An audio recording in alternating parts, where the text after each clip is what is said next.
up, guys? It's X23 here. Okay, today I'm going to talk about something that a lot of people in the Marvel Universe have been debating for probably since this character's debut back in 2003, but I'm actually here to completely and utterly put that to rest.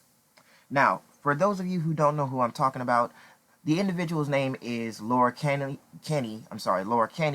aka X23, but now known as Wolverine, as replacing her template father.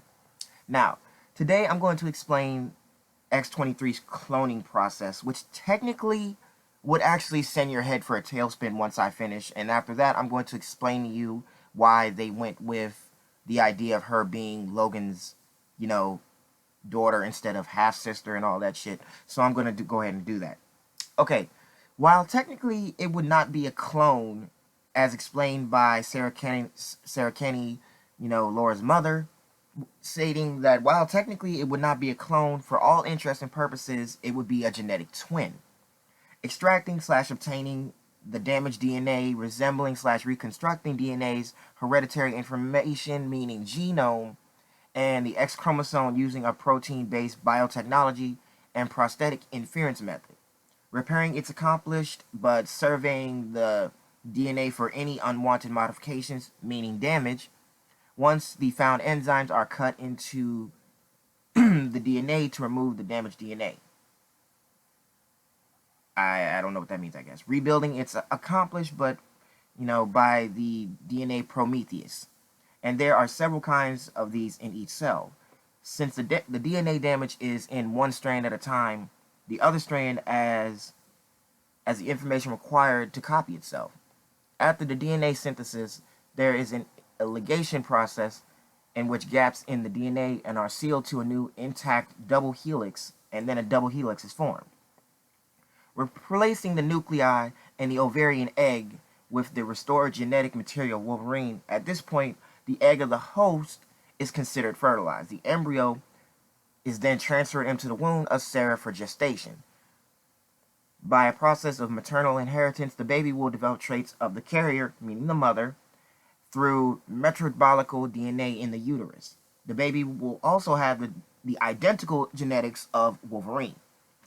So, now that you guys understand, technically speaking, Laura Kenny is actually not Wolverine's daughter, but rather his twin, meaning his sister, because, in this case, it would be parental half-sister, or maternal half-sister, I guess. But, the reason that Marvel actually decided to go with, Laura being his daughter rather than his sister or anything like that, even though in the comic books and the X-Men animated series she was introduced as Logan's daughter, they thought that it would be a much better idea and it would give Logan a much better look on his way of being a parent and a father figure / guardian to, a child who has had equal amount of suffering like himself and has actually gone through about the same length of suffering.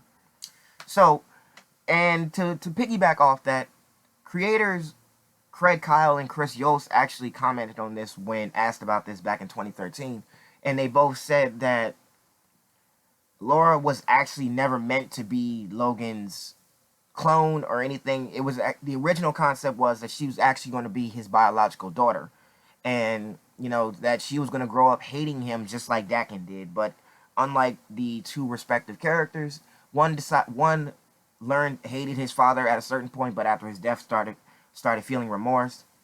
The other one loved her father to a certain degree, but when he died as well, it definitely made her feel more broken than the individual. But like I said, they only went with this concept because they thought that Logan would need more drive as a person. Carrying Logan for so long and, him having hella children within the Marvel multiverse and all that, and most commonly in this case, it would just be, Dakin and Laura that you see in the multiverse. So you figure with that, that's just what it is. But anyway, I just wanted to tell you guys that. I wanted to explain to you the exact process of what they did to, make you know, in this case, Laura Howlett, but in this case, her name is Laura Howlett. That's just her editorial name. But with that being said, I hope you guys enjoyed.